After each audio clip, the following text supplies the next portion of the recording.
To the left here is the market house, which is now City Hall, and this building was built between 1810 and 1811. This sign here talks about the USCT, and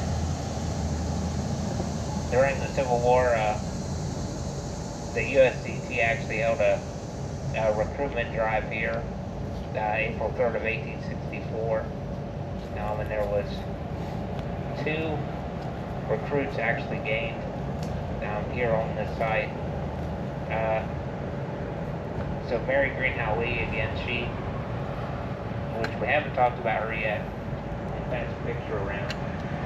First, she was another one of the Devil Diarists, but she was an ardent Confederate sympathizer, and she wrote about, in her diary, she felt inexpressible horror at seeing the USCT being recruited here, and Julia Chase actually wrote about the incident, her being the Union sympathizer.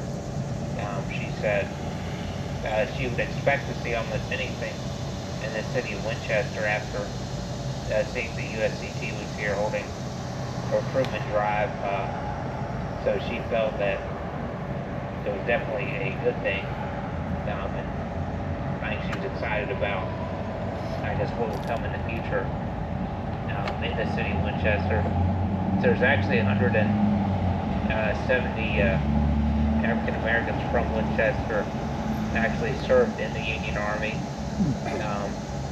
and there'd actually be around 700 from the Shenandoah Valley that would serve. So Winchester would be occupied by another Union general, this time in 1863. His name was Robert Milroy. We should have a picture of Milroy. We can pass around. So he was a ardent abolitionist, and he actually enforced the Emancipation Proclamation here in Winchester, because he took over shortly after it was issued. Here, can I have the other page? I got a letter, an edict Milroy wrote. Flip this one over. Put my hand on.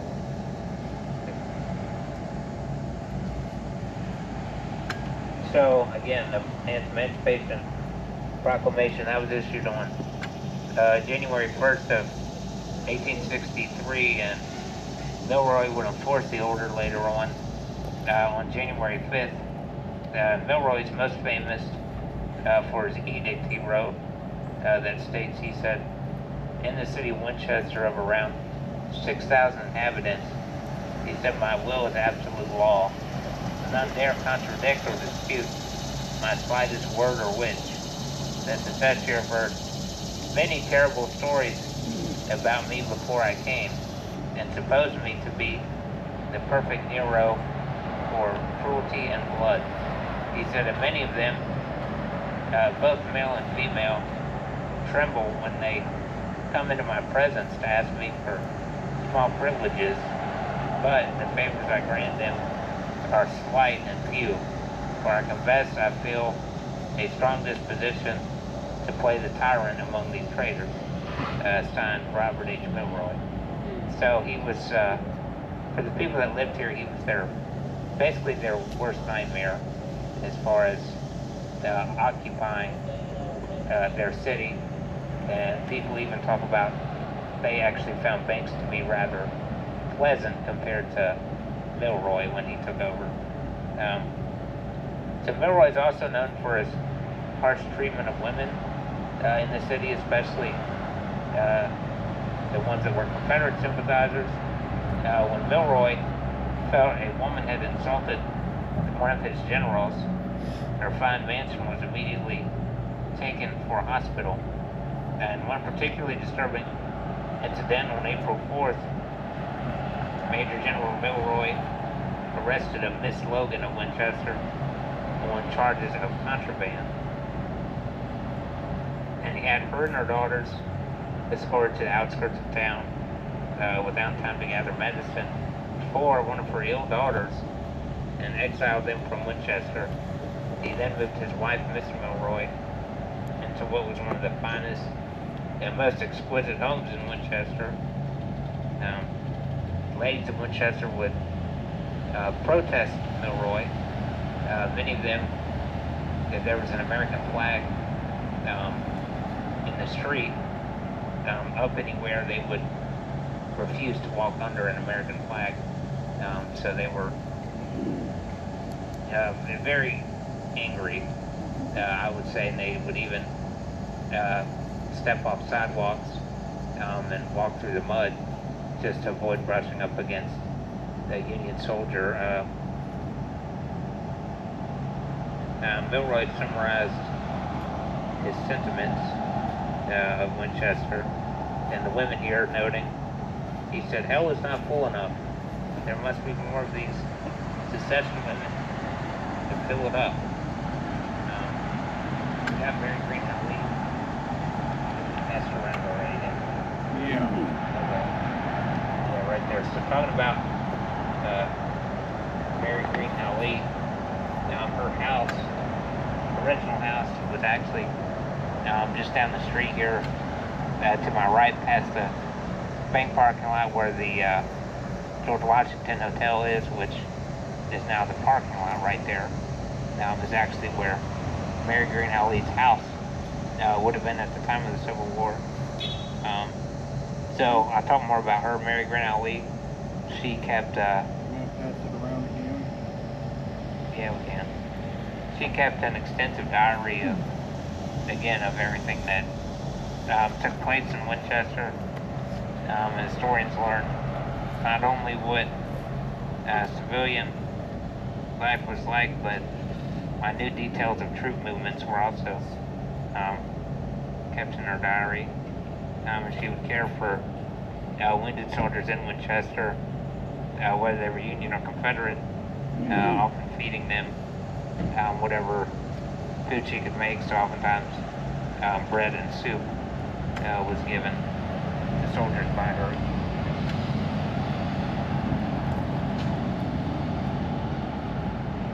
So Mary Green Lee, being a Confederate sympathizer, although she wouldn't care for Union troops that were wounded, she despised the Union occupation and the soldiers here, but Lee would care for them as well if they needed assistance at the hospital. So Lee again would feed soldiers and take care of them that were wounded.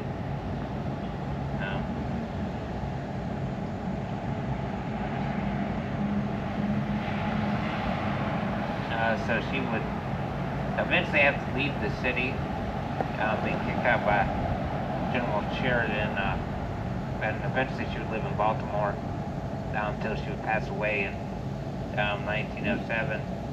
But her body is actually buried here at the Mount Hebron Cemetery. So while she was alive in here during the Civil War, she made her contempt for the Yankees very clear, writing, she said, "My contempt for them is so great I cannot feel afraid of them." And she again was one of the women that took to protesting the occupation here. Again, she wouldn't walk under an American flag, or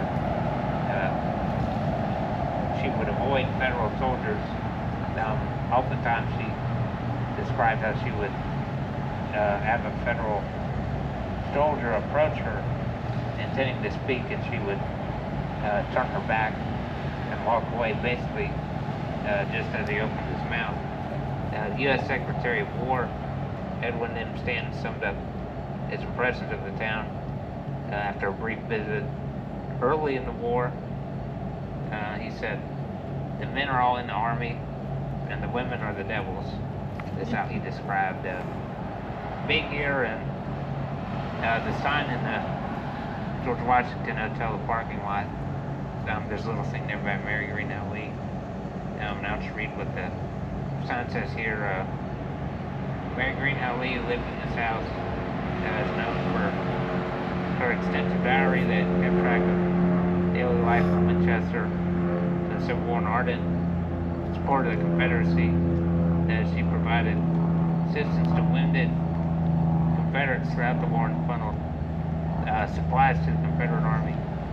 On February 23rd of 1865, Union General Philip R. Sheridan banished Lee from his lines because of what he said her constant annoyance. Which I have a picture of Sheridan we can pass around. And after being kicked out is when she left for Baltimore. And her original diary is actually kept at the Henley County Library. Just a few streets over is where her original diary is still kept. Has the bells. It's the last page.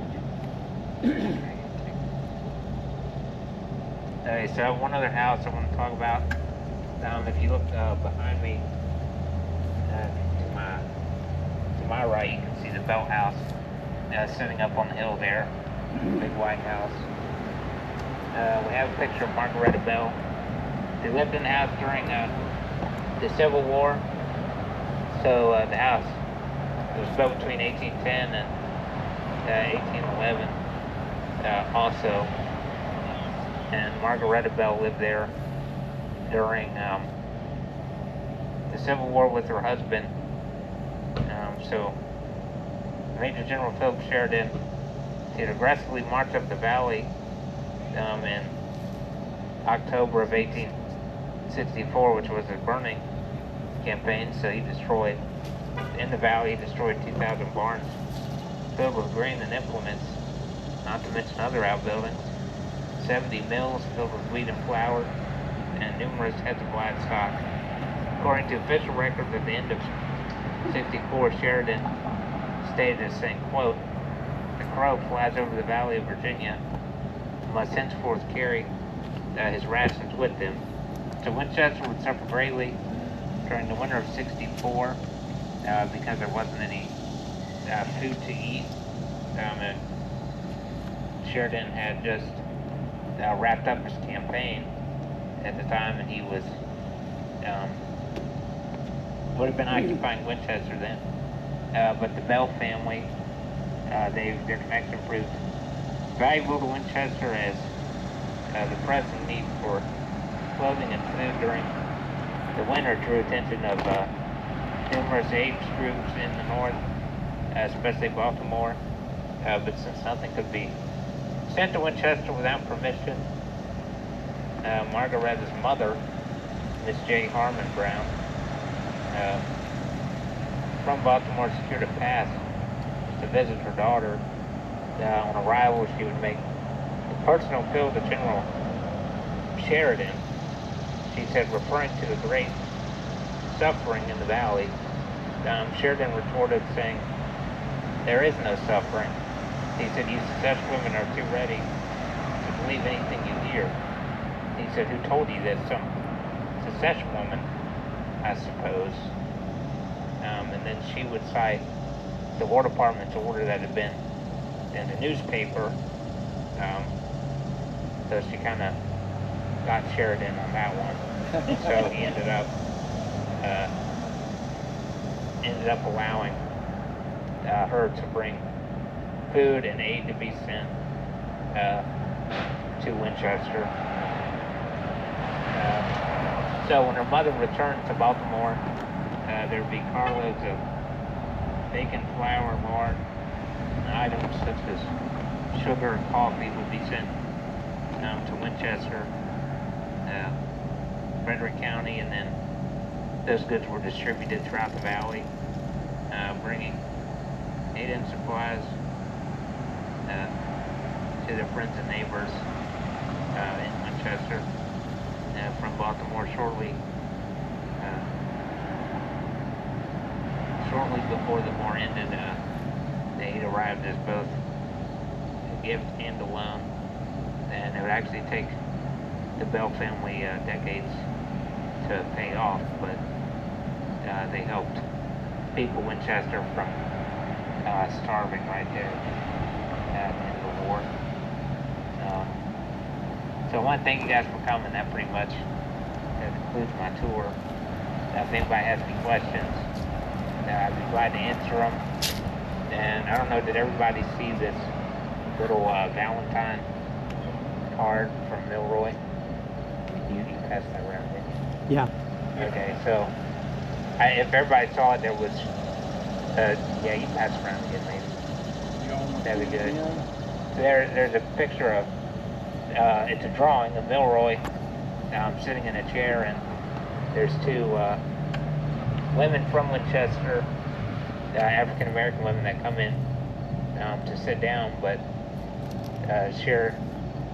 Milroy basically ignores the other woman there and basically shoots her away and ushers the other two women to come in and sit down. So on Valentine's Day, somebody drew this whole thing up and actually sent it to Milroy.